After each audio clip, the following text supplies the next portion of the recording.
Ladies and gentlemen, welcome back to the channel. Hope that you are having a fantastic one out there. Thank you so much for joining me. Today we're going to check out this track, Love Meeting Love, Level 42. This is off of their early tapes kind of album, described also as called Strategy. Second album release, but it says here first to actually be recorded, which was released in 1982. We're listening to this at your suggestion. Some of you that had suggested this particular track, Fairy Queen. Let me pull up. I lost my name, my list of names. There you are. Okay, Fairy Queen, Josie P. Cat, Trey BR. I believe that's how you pronounce your name. Hold on, I have at least one more of you somewhere in here. And Rimzaka. So thank you guys so much for the recommendation. There may have been more of you, but typing in Love Meeting Love brings out a lot more comments than actually are related to this particular track. I know we're listening to their debut, but some of you had requested this one, so I'm going to do so. So let's go ahead and listen to this track. We'll talk about it a little bit after. Here we go.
Sounds like he's singing in the back of the room. So tonight we'll stay. God, the keys. Heaven, yours and mine. Love meeting love, sweet lady. Take my soul.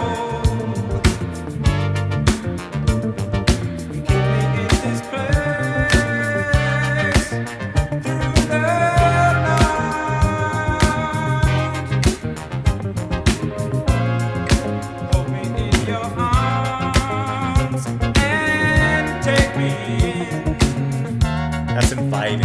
And we'll start again.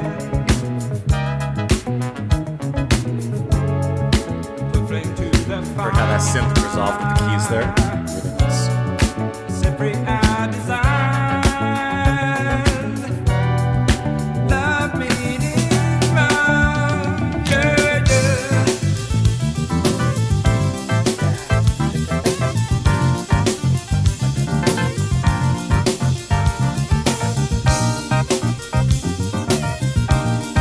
Love that synth.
soft and warm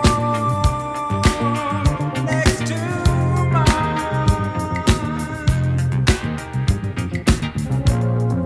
Time is standing still for you and me, so silently. Talking with our eyes, knowing no goodbyes.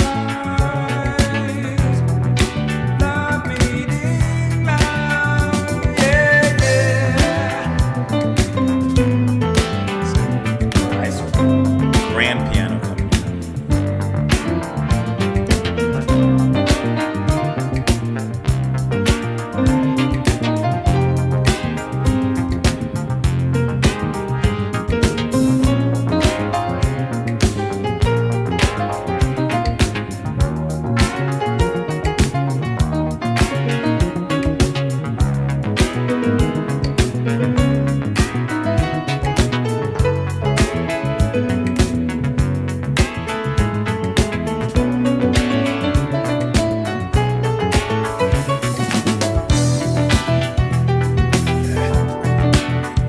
That depth.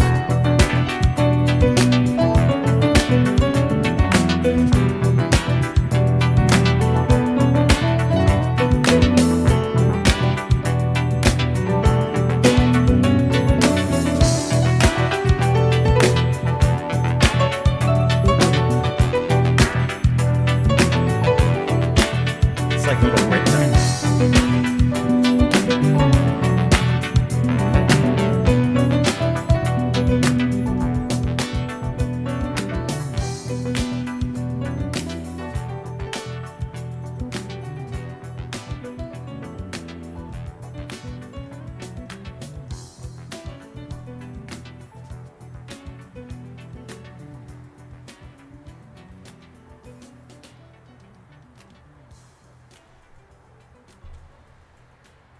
Come on, from the first 2 seconds, you knew I was gonna like that.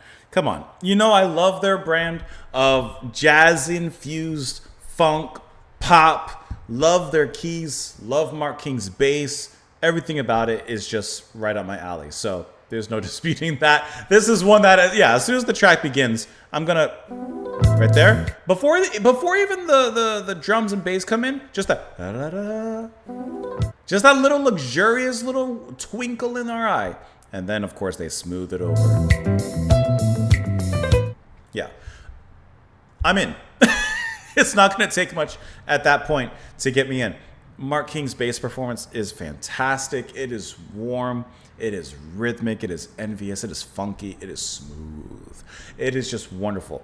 He's also singing on this track. And what I like about his vocals, actually, is that it sounds like he's singing. Let me take out my headphones here. It sounds like he's singing from like the back of the room, like he's singing like from like back here. He's singing from back there. You know, he's not like singing like right up here on the mic, which I like because it kind of gives the music a little bit of room. And where does it fill up that room? It fills it in with the bass. It fills it in with those keys, very much up front.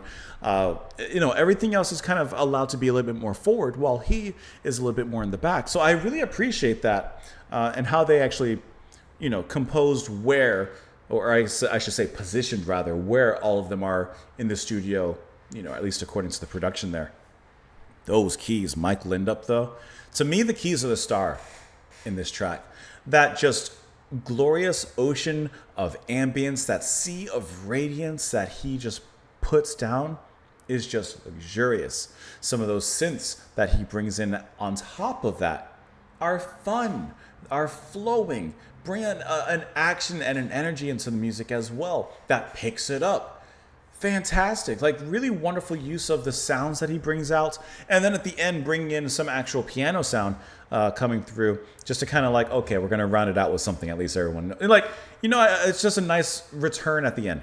And then the bass groove, that whole little breakdown that it brings out at the end as well, is a nice way to change the background and the backdrop of the music and bring in this new element, the piano at that point, to kind of carry things towards the end and into that outro.